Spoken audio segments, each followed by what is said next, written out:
Excellent. So good afternoon, everyone, and welcome to the IBC and Contact Monkey webinar titled Benchmark Breakdown, Decoding Internal Email Metrics for Impact. My name is Daniel Nimi, Vice President of Sponsorships and Partnerships with IBC Toronto. Before we begin with this session, IBC Toronto acknowledges the land we're hosting this virtual event from in Toronto is on Treaty 13 and Williams Treaty territory, which is the ancestral homeland and original territories of many nations. This includes the Mississaugas of the Credit, the Anishinaabe, the Chippewa, and the Haudenosaunee and Wendat peoples. Today, the traditional meeting place of Toronto is still home to many First Nations, Inuit, and Métis peoples across from Turtle Island. We are grateful to have the opportunity to work in these communities. IBC Toronto's hope is to do its part by starting honest conversations in its own circles and professional community to support a journey and commitment to reconciliation. We want to learn and share more about how, as professional communicators, marketers, and PR professionals, we can do our part and use the power of communication to help achieve the 94 calls to action outlined in the Truth and Reconciliation Commission report. We acknowledge that IBC Toronto is early in its reconciliation journey. We are committed to honoring, upholding, and uplifting the voices of Indigenous peoples within our communities. There is much work to be done, and we commit to refining and continuing our reconciliation journey. Please note that today's session is being recorded, and while we wait for others to join, I wanted to note that IBC Toronto is proud to be the largest chapter of the International Association of Business Communicators Worldwide and was the host of the 2023 IBC World Conference that took place in June 2023. The 2024 IBC World Conference is in Chicago from June 23rd to 26th. IBC Toronto supports our community of business communication professionals with innovative thinking, shared best practices, in-depth learning, and career guidance. Visit toronto.ibc.to for more information. So we are in for an informative and fun session today. We will hear from Helen Marouk, content specialist from Contact Monkey. Helen will share the latest industry benchmarks that will empower you to elevate your internal communication strategy. Contact Monkey is an internal email software known for helping organizations create beautiful, engaging company newsletters in minutes. They empower internal communicators to drive better employee engagement and track and measure email performance, all within Outlook and Gmail. During today's session, please feel free to post live about the webinar today on LinkedIn, X, Instagram, and any other social media, and please tag at IBC Toronto and at Contact Monkey. I encourage you to enter your questions into the chat, and we will do our best to answer as many questions as we can towards the end of the session. In this webinar, Helen will cover using internal communication metrics to craft a cohesive internal communication strategy and show undeniable ROI on your efforts. Key internal email benchmarks for 2024, including industry-specific benchmarks from 20 top industry. Combining insights from tracking data and email best practices to supercharge your internal email performance. Take it away, Helen. Thanks so much, Daniel. Okay, so before we get started, why don't I take you all through the agenda for today? So before we talk benchmarks, I'm just going to give you a quick intro to Contact Monkey and what we do, and I promise it's relevant because a lot of the benchmarks you're going to be seeing today are from emails sent through Contact Monkey. I'm going to talk a little bit about the state of internal comms and why we care so much about benchmarks, benchmarking, and data tracking. And then I will take you through the 2024 benchmark report that we'll be pulling these benchmarks from, look at some general email metrics for the year, and then do a deep dive into industry metrics. Finally, I'll leave you with some best practices for boosting clicks, opens, and all the email metrics that you collect. So to start with, what is Contact Monkey? So we are your dedicated internal email solution. Contact Monkey is a comprehensive internal communication email solution. It works directly with your Outlook or Gmail. So through Contact Monkey, you can create content like email newsletters quickly using either pre-built templates, or you can start from scratch with our drag and drop email builder. You can engage employees with embedded surveys, ENPS questions, anonymous commenting, and more. Contact Monkey also integrates with your existing email architecture, so you can send it from your own inbox, you can use your own distribution lists, and send over your own internal server, so your email isn't getting sent back or blocked by an internal firewall or sent to spam. Finally, you're able to track how your emails perform in real time with a comprehensive email analytics dashboard, very important for what we're talking about today. And also where external email marketing tools like MailChimp require an unsubscribe button, Contact Monkey is an internal comms tool. So you won't be at risk of someone deciding to unsubscribe from, say, the CEO. And as far as how Contact Monkey works, if we take a little bit of a closer look at the drag and drop email builder, it looks probably similar to other tools you may be familiar with. To create a newsletter, you can just drag any of the content blocks on the right, such as paragraph, image, button, or video, place them where you want them in the page, edit them to add whatever content you need. You can drag in, for example, an image block, and you'll be given the option to upload an existing image or use something from our stock image library for anything you need. You'll be able to add alt text, change the size it displays at, and even change how it displays on mobile right in the blocks menu. You can also embed pulse surveys for employees to answer right into your regular newsletters. So rather than having them go to an external platform of some sort, you just drag in surveys. You can include simple things like a thumbs up and a thumbs down, or star ratings, emoji ratings, even ENPS surveys, and the results of those surveys will be available for you right in your Contact Monkey dashboard. Plus, you can toggle the ability for employees to include an anonymous comment with their survey response for more in-depth information gathering. One last little feature I want to highlight is our OpenAI-powered writing assistant. So anytime you add in a paragraph block, you have the option to just generate some copy for that block using AI. You open the AI assistant, prompt it with as much information as you have or would want to, and have it generate copy, then insert it right into the email. At which point you're free to continue editing if it doesn't work for you or if you want to add some more later on. So it can be a great way to break through writer's block and just get something on the page to bounce ideas off of. In terms of how Contact Monkey affects our clients, teams that have used Contact Monkey have seen a 33% lift in open rates after adoption, 70% boost in employee engagement, 25 days saved annually on content creation, and have seen a 9+ seconds read time for the newsletters that they send. As you can see here, just some quotes from our clients. But before we go on, I actually have a question for the audience here. And that is, how are you currently measuring employee engagement at your organization? And Ty, if we could throw that poll up, please.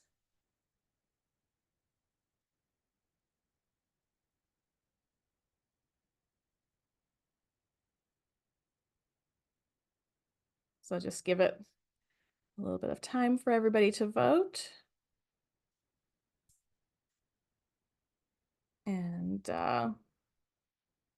maybe give it a couple more seconds. Nice.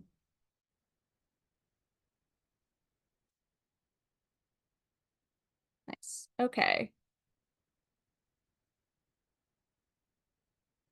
And if everybody has voted, Ty, why don't we see the results for that, please? All right, that's awesome. So it's really great to see that a good half of you are currently collecting analytics. And this leads me into my next point, which is the state of internal comms. And um, for this particular section, we're going to get a little bit of context about what communicators are currently up against and why email benchmarks are so important to your internal comms strategy. And for that, I'm going to be bringing in some metrics from another report that Contact Monkey puts out every year. It's the Global State of Internal Communication Survey Report. So we send out a large industry survey and get responses from communicators all around the world about what is happening in organizations and their teams and what the state of internal communications is at their companies. And the metrics you'll be seeing here will actually be from the upcoming 2024 edition. That should be out next week. So you're getting a sneak preview here today. And so first off, I want to say it seems like everyone is doing really well here today, because the larger trend that we've seen is that tracking and measuring internal communication has been the biggest challenge for communicators. It's the biggest challenge that they report facing for the fourth year in a row now. And Daniel, I don't know, how have you seen the lack of tracking or measurement as an issue in your own? Yeah, great question. So, in my personal opinion, without measuring internal communications, you're sort of looking at a threefold battle. The number one is with your team's internal reputation within your organization, how your employees view your internal communication strategy, and also leadership support for your internal communication strategy. I think when you're driven by data and insights, measuring the success of your internal communications is goes appreciated, it's understood, and I think it's given the importance that it deserves from an internal perspective. But also, I think by measuring the success of your email campaigns, you can then make data-driven decisions to then improve your messaging and engagement, which will hopefully result in more effective communications with your employees, which I think is the overall goal. Absolutely. Completely agreed. And I think one of the things that we've seen at Contact Monkey is a lot of the times clients come to us and the reason they're going for Contact Monkey is they're just saying, we have no tracking right now. And, I want to make strategic decisions, but I don't know how to form a strategy with no information. I don't know how we're doing currently. And so, of course, that is one of the main benefits of tracking and measuring. It gets you a clear picture of how effective your internal communications currently are. So you can see your reach, you can see how your internal comms support changes over time. And as you yourself said, Daniel, you can get support from leadership and show ROI on your efforts. Um, and it's one thing to say, employees are more engaged, but another to show with numbers. More employees are opening messages, they're clicking on links, there are more employees responding to surveys. The responses to those surveys are more positive.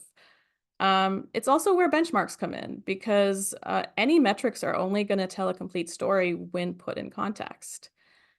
So let's give a little more context. First of all, I've been talking about engagement a bit, and there is a good reason for that.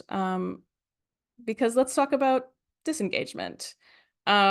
I think engagement is a huge part of the mandate for a lot of communicators, and the cost of a disengaged workforce is very high, so it makes sense. So research shows disengaged employees have a 37% higher absenteeism rate, resulting in an 18% lower productivity and 15% lower profitability. Employee disengagement has a hefty impact on the US economy, costs of nearly $350 billion a year. And on an individual level, the average business loses a minimum of $2,246 for every disengaged employee. So how is employee engagement going?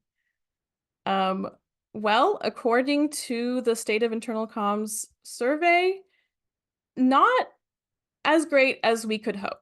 So this year, 73% of communicators reported low to moderate engagement at their organizations.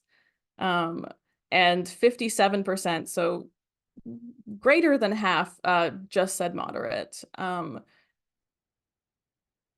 Similarly, 66% of communicators reported low to moderate organizational alignment at their organizations. So in terms of how employees are following kind of the direction of the company as a whole, we're seeing employees are struggling.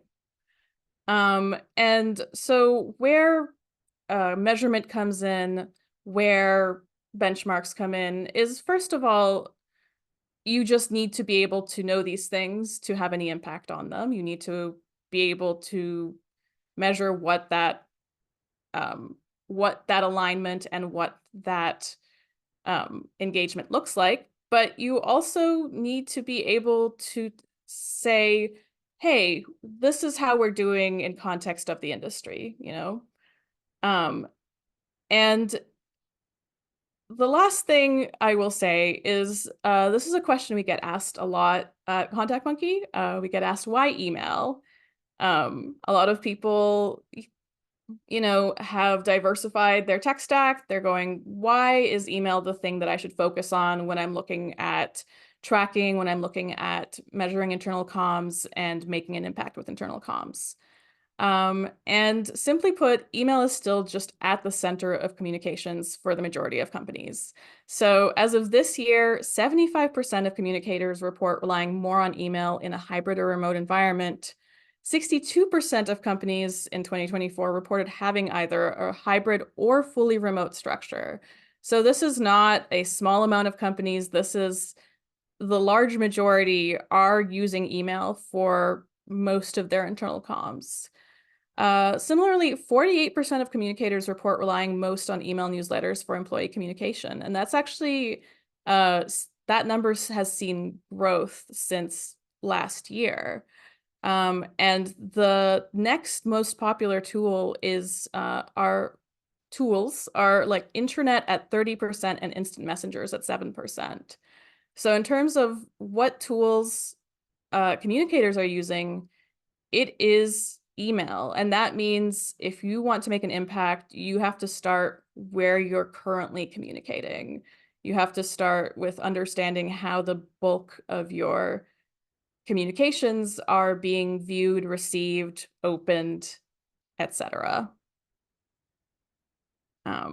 Which brings me into our benchmark report. So the benchmarks that I'll be showing you today are coming from Contact Monkey's 2024 Internal Email Benchmarks Report. This is something that we publish every year by analyzing campaign data for all email campaigns sent through Contact Monkey in that year. This year, the report comprised data from over 140,000 email campaigns and included deep dives on benchmarks for 20 top industries, which you can see there. We will be looking into them in a little bit more detail later on.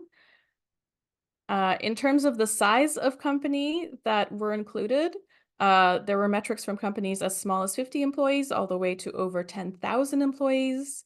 And the majority of companies that were included in this report sit in the about 1,000 to 5,000 mark. So let's look at some general averages for internal emails in 2024. Average email open rates. So the percentage of recipients who received an email that opened it.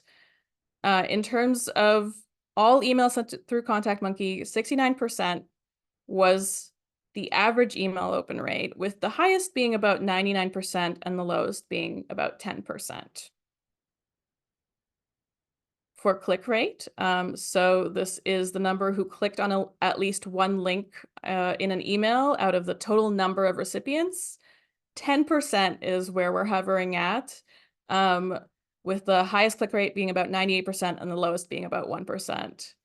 Now, I know a lot of people prefer click to open rate because, as we saw earlier, a lot of emails just don't get opened. So the average click to open rate this year is 14%, with the highest click to open at 99 and the lowest at 1%. And read times. So the way that we define read times at Contact Monkey is we split them into glance, skimmed, and read. So anyone who has an email open for 1 to 3 seconds just pops in and then closes it again. That's glanced, and that was 36% of emails sent this year. 3 to 9 seconds is skimmed, and 27% skimmed their emails this year, and 37% read the email. So they were on the page for more than 9 seconds, which is actually a number that's going up, which is pretty exciting. So if we look at last year to this year, and what the changes have looked like. So last year, the average open rate was sitting at 76%. So that's a 7% decline from 2023. Click rate went down 1% from 11 to 10 this year. Average click to open rate, interestingly though, stayed the same at 14%. Helen, Mhm. can you share your thoughts on, why open rates have declined from 20, in this comparison slide? Yeah, absolutely. So obviously this might be something that's different at every company. It might be a whole host of trends, but I think what is probably likely is you know, a communications overload issue. It also might be that that communicators are focusing on kind of the content of an email rather than looking at something like subject line or when to send it. And these are all things that affect open rate. And in fact, we will look at some best practices for open rates later on. But you look at something like a 7% drop and it seems quite scary, but what it actually is it gives you a good strategic place to start looking at your comms. So you know that the click to open rate hasn't changed. So the content isn't the problem. Those employees who are opening the content are are clicking on the links. So you focus your attention on open rates. So you find ways to boost opens because content, we've got it in the bag. So why don't we look at some more specific metrics? We want to take a look at how email metrics are affected by industry and size of organization. And for that, I'm actually going to ask the audience here today. Here we have the 20 industries that we do a deep dive on in the report. And I would really love to ask everybody to just speak up in the chat. Which industries would you expect to have the highest average open rates and the lowest average open rates? Just write them out or think to yourself. I'll give you a second, but Daniel, I also want to ask you this question. Would you care to venture a guess? I will hedge my bet on automotive being the highest Mm-hmm. and media and entertainment being the lowest. That's where I'm Okay. placing. That seems fair. And yeah, I would love anyone else if you just have some thoughts. You can even just say highest or lowest. What would you expect? All right. If everybody's feeling shy, that is also okay. I will reveal in just a second here. So in terms of the highest average open rates by industry, oh, we're getting some responses. I'll give you a second more. Want to make sure everybody gets their guesses in. All right. So in terms of the highest, Um, we see high open rates in industries like automotive, construction, consulting, financial services, insurance, real estate, retail, technology, and utilities. As for the lowest, telecom, not-for-profit, mining and metals, media and entertainment. Daniel, I do believe that was one of your answers. And law, hospital, healthcare, food and beverage, education, consumer. As for click rate, we see oh, I see someone in the chat saying 60% seems pretty high. What determines low and high? That's a good question. So these are above and below the average that we saw in that in the general metrics. So in terms of where do these industries sit, below or above kind of general averages. So we can look at average open rates. 69% was the average overall. And pharmaceuticals and government were the ones that were sitting at that specific average. Click rates. So a lot of overlap with the highs and lows for open rates, but not everywhere. And in terms of lows, you see both click rates and click to open rates. Again, just a wide variety. And what I'm kind of trying to really emphasize here is that email metrics, email benchmarks, when you're comparing your company against benchmarks that you're looking at, these vary wildly industry by industry. So the more of a specific look that you have, the better. So let's look at those highs and lows from those. Highest average open rate for the year was 79% with consulting. Lowest was 57% in media entertainment. Highest average click rate, 15% in insurance, 7% in telecommunications was the lowest. And then 20% was the highest average in the mining and metals industry, 10% in technology. So averages and general metrics are helpful when you have nothing else to work with, but as you can see, it's wildly differing. Helen. And Yeah, Helen. Sorry, just quick question. Sorry to interrupt. So what sort of conclusions can you draw from these highs and lows stats that we're seeing before us? I mean, that's a great question. And I am sure there are people in the chat who are in some of these industries that might have some great insights.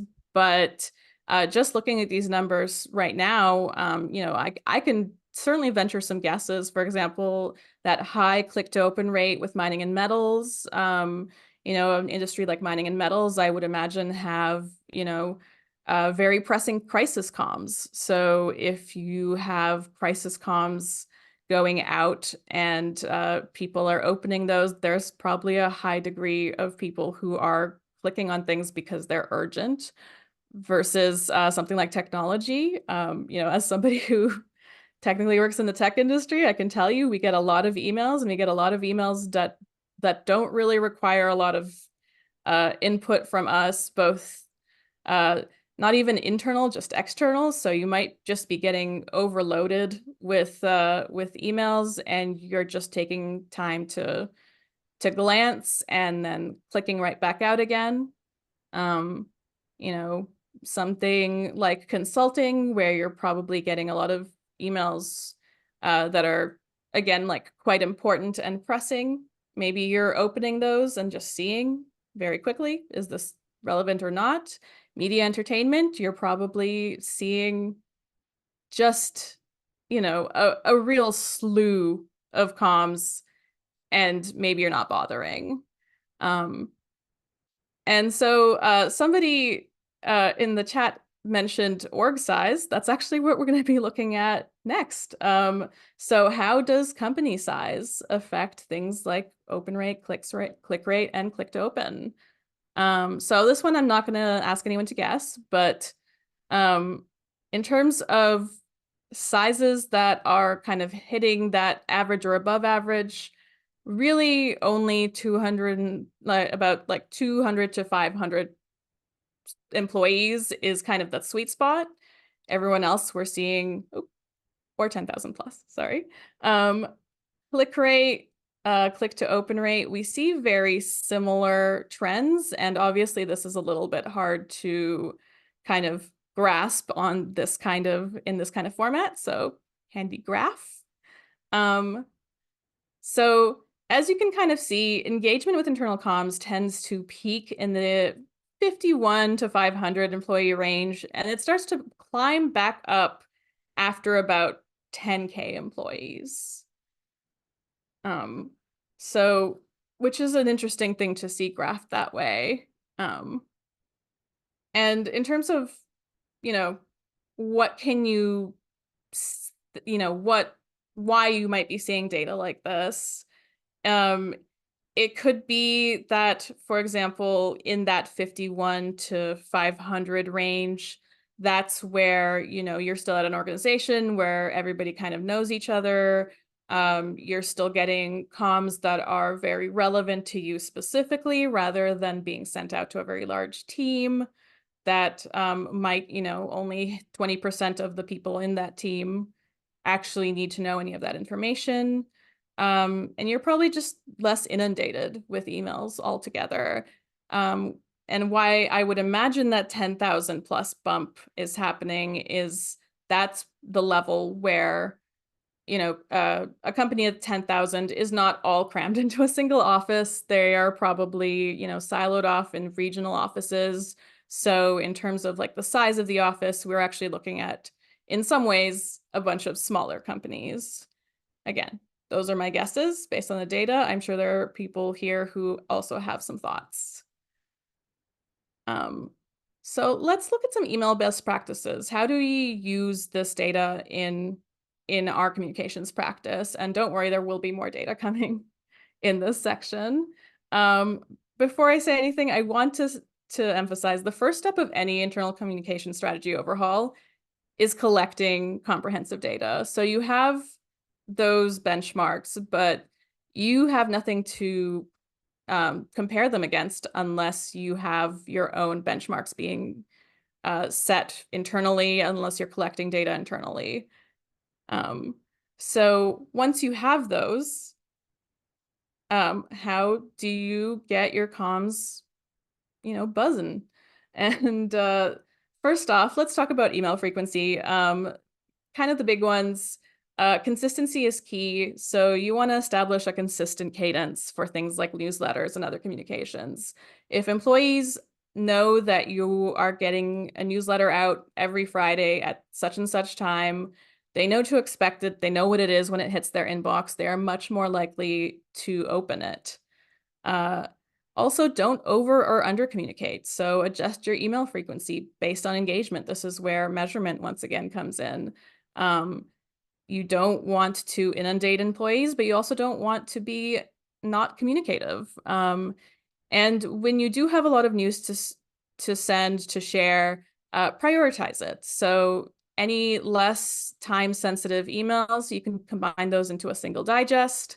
They don't necessarily all need to go out as an individual email all at once. In terms of open rates, so if we think back to open rates dropping this year, how do we get those back up? The first one is really simple, subject lines. That's the first thing employees see of any email. Your subject line can make or break it, your open rate. You also want to identify the best sending times. So you want to reach employees just as they're opening their inbox. You want to reach them at a time when when your email isn't getting buried by a bunch of other emails, and you want to reach them at a time when they have time to read. You also want to segment your email lists. So get the right information to the right people. By this, I just mean, if this is an email that really is only going to be interesting to people in marketing, send it to the people in marketing. Don't send it to the whole organization. So why don't we kind of go into a little more detail with some of that.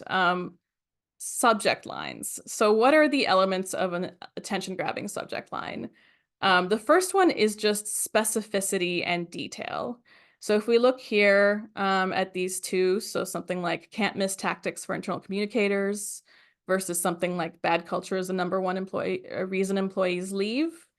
Can't miss tactics, can't miss, you hear that kind of wording all the time. It's overused. There's not really there's a sense of urgency, but it's a very false sense of urgency, and there's just not enough detail about what makes these tactics valuable. Bad culture, #1 reason employees leave. First of all, you get kind of a sneak peek of what's in this email. It identifies a culprit right away, and it has kind of a punchy sentiment that hinges on a pain point that you might be seeing. So you're much more likely, I think, to open something like that. Also something like dates or times that are relevant to the content of the email. Just kind of give as much information as you can upfront without going overboard in terms of subject line length. You also want to create a sense of urgency. So something like top internal email templates of 2024. It's not compelling, it's not generic, it's kind of generic, and it won't really give you a reason to open right away. 8 email templates you need right now and can send by lunch.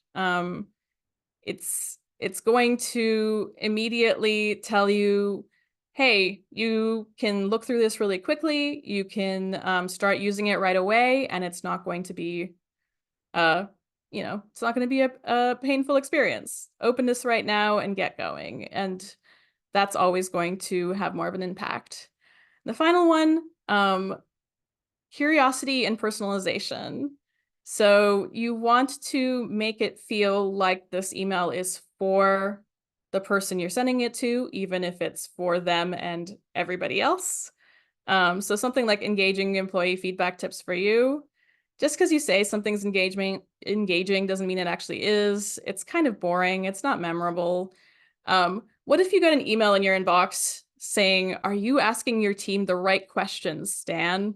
Now, if your name is actually Stan, you probably got a bit of a spook right now, but even if it isn't, if that was your name, I think you can imagine that that would feel like it was for you. So things like merge fields, to add a first name or other information into an email, is going to make it more personable and make it connect more with your audience. And now in terms of sending times, so when you're creating internal guidelines and best practices for sending times, you want to start with the data. I'm going to emphasize this so much. I'm going to continue emphasizing this. You need data. You need data about your organization. And if you don't have data or you don't know how you're doing in terms of other companies in your industry, you need those benchmarks. So both time of day and day of the week will have an effect on your open rate and on your click rates. Effective sending times, like I said, differ wildly from industry to industry. And benchmarks have limited uses if you're not collecting your own metrics. So what are you going to compare to a benchmark if you don't have your own data? So first off, just thinking about choosing a sending time, you want to choose one based on your own analytics data, obviously. So you want to consider both overall open rates and the timeline of open. So what you're seeing here is from the Contact Monkey dashboard, the engagement distribution timeline. It's basically from sending, when did that email get opened and clicked on? And you can see that, where that peak is. And over time, you can get a sense of, not just how soon after an email is sent people are opening it, but also what time of day. And you kind of want to find a balance between getting the most opens overall and getting opens soon. So if you have a send time that's less optimized for getting the most overall opens, but you need a response right away, then maybe you want to look at this distribution timeline and figure out kind of the next soonest time people are likely to be opening their emails. And that could be a balancing act for you.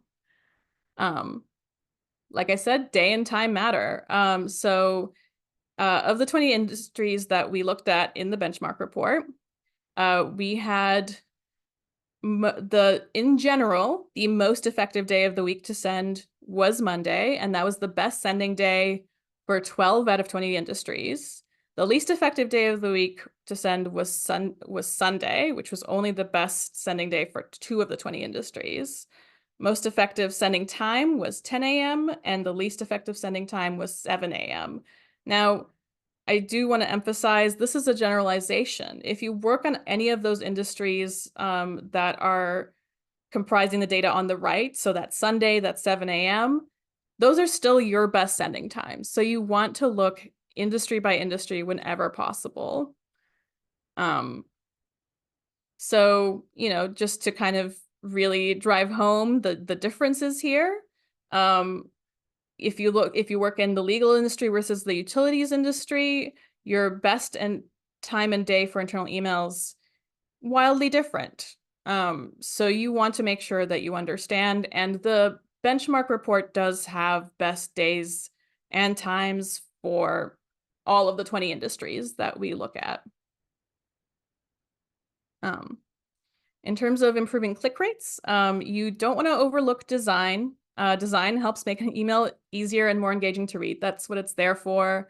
It's not just for making things look pretty, and also making things look pretty also makes an email pretty, like not just prettier, but more engaging, easier to read. You want to have an intuitive layout. So think of your email layout as a roadmap for your reader. Guide them through the information in the order that you want. And drive a two-way conversation. Use feedback tools, do surveys, let your employees have a say. And when we're talking about optimizing design, what do we mean and how do we do that?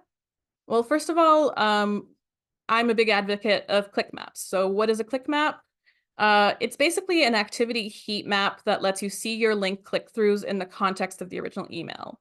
So it's useful for strategizing about changes you want to make. So if you look at something like this newsletter right here on the right, what does a click map for that look like?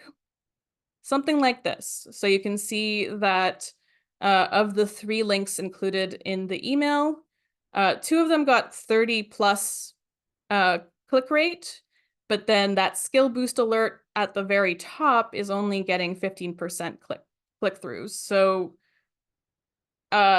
this is useful, this specific click map, because you can look at the newsletter with those metrics. So you're not trying to kind of map those two things in your head. You're just going like, okay, this is what it looks like. What are my instincts about why this isn't working? And so if you're looking at something like that skill boost alert, what might be the problem? It could be that learn more is very generic button text. If they're just skimming the email, maybe they're just not interested in learning more because they don't really know what they're learning more about. Also, if you see something like the RSVP button down below, it's bright and colorful. It's just pops out more on the page. Maybe it's just a design issue. Maybe the button needs to look a little bit more inviting.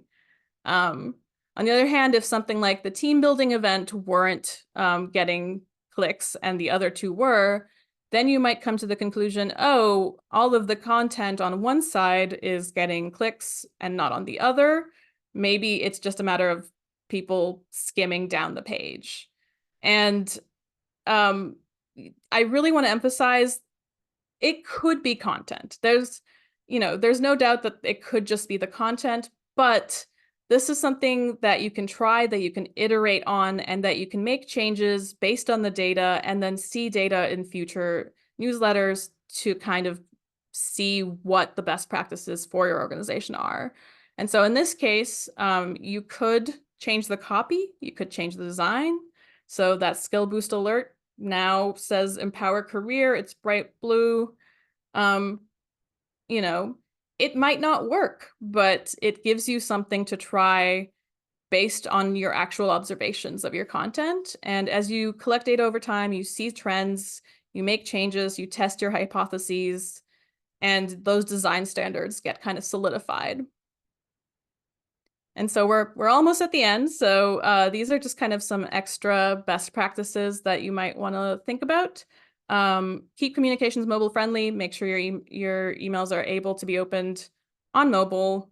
Make sure they're responsive. Make sure they look okay and aren't broken on mobile. Include custom branding. So make sure your communications are on brand, not just externally, but internally. Always important. Take advantage of collaboration tools. So anything where you can keep communicators and stakeholders on the same page is always helpful. And solve writer's block with AI tools. You just want to get something down on the page sometimes. That's okay. Go from there. And those are kind of the benchmarks that I wanted to talk about with you today. You will be getting a copy of the report that these are all coming from, so you can kind of look at your own industry. But you can also download your own copy if you can't quite wait for that email. And thank you so much for coming out and listening to this. I would love if there are any questions to answer them. Awesome. Thank you, Helen. Really like your last point in a couple of slides ago about email and how it's sort of like a blank canvas to revise and see what works best for your internal communication strategy. It's sort of like a blank canvas. You can do some A/B testing, see what results you get, and then whatever receives the best, engage it, pivot, and go from there. So really enjoyed that part. Thank you. If Thanks so much, anyone Daniel. does, you're welcome. If anyone does have any questions, please enter them in the chat. But until we start getting some questions, I did have a question, Helen. Maybe you could talk a little bit about, if I've recently joined a large corporation and the internal comms team is very new and doesn't have many processes in place, where would you recommend starting to improve internal communication ROI? Yeah, that's a great question. And I think my answer is going to come as no shock to after this presentation. And that's, you bring in the tools that will help you measure your internal comms.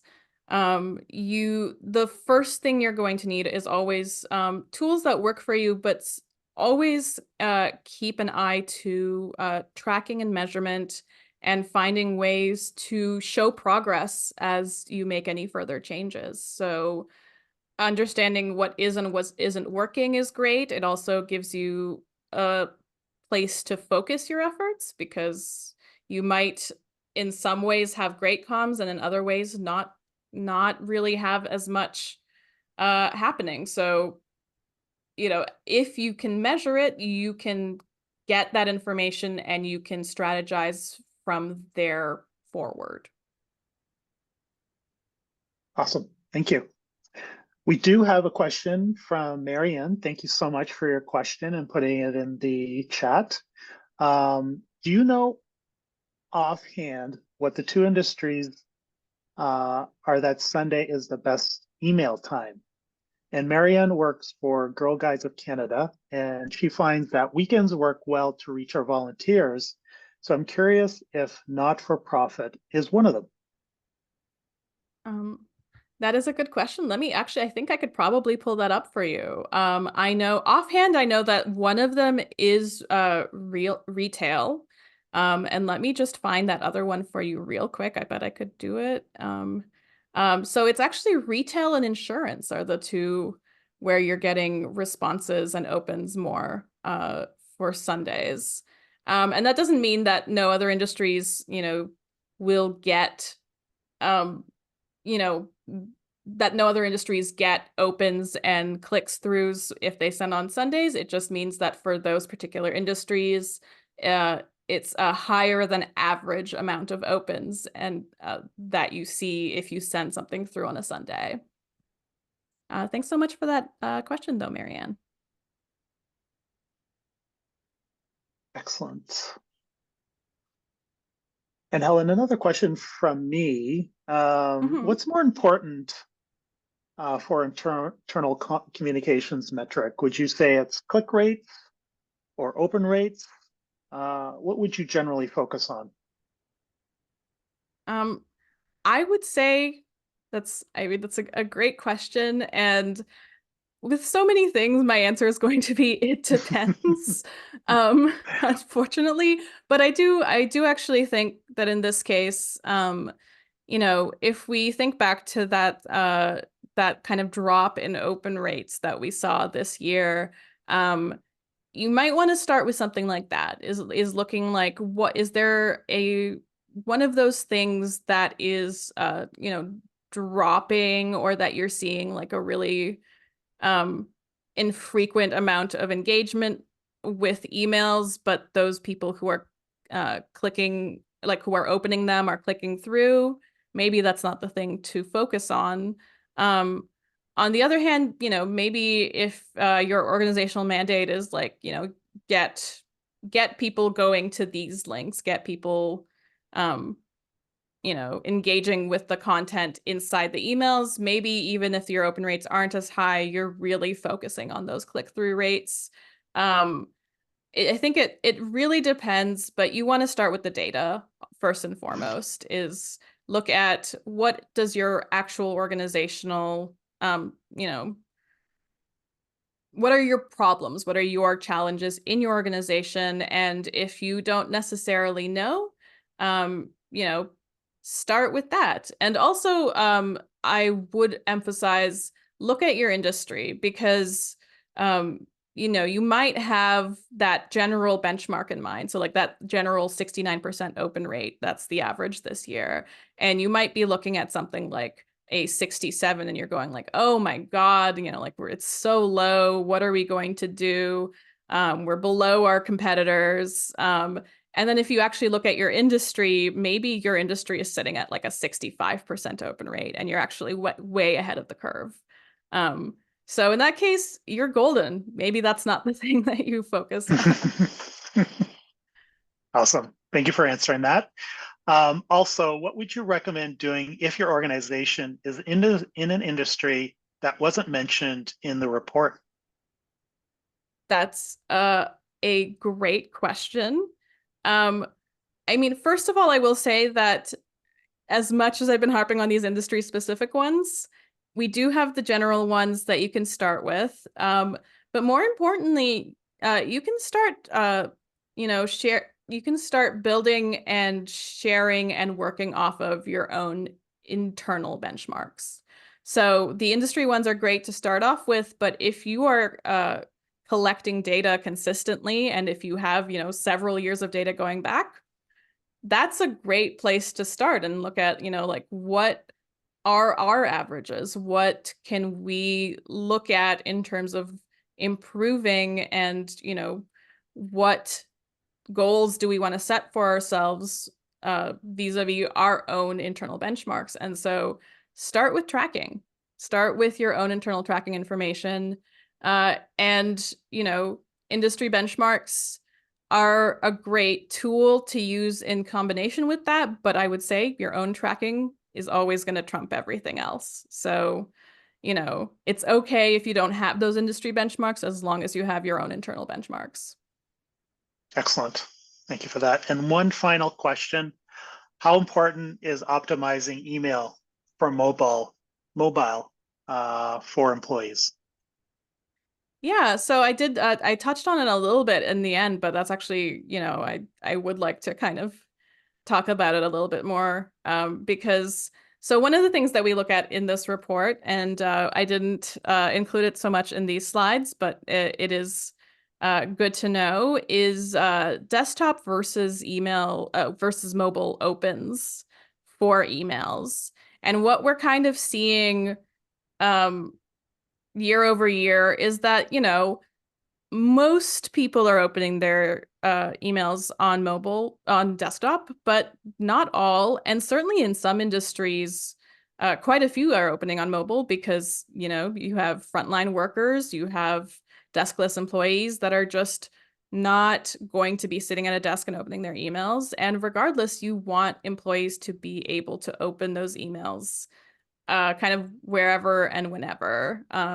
You don't want something that breaks when it gets to your mobile device. You don't want something that can't be displayed on mobile, and that's definitely, you know, a concern. So when you have something like Contact Monkey, for example, that works to make sure those emails are responsive, then you can preview what those are going to look like on mobile. And you want to take the time to do that. You want to take the time to think about what the experience for employees will be on different devices, because employees are just going to have different preferences and they're going to get emails at different times.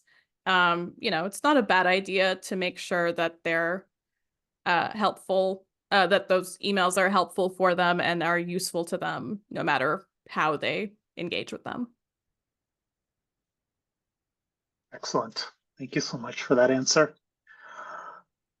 So I think that brings us to the conclusion of our webinar. I don't see any further questions in the chat. So I wanted to thank our audience. Thank you so much for joining today's session. Thank you, Helen, for your insight around the benchmark results and the report. And I wish you a wonderful day.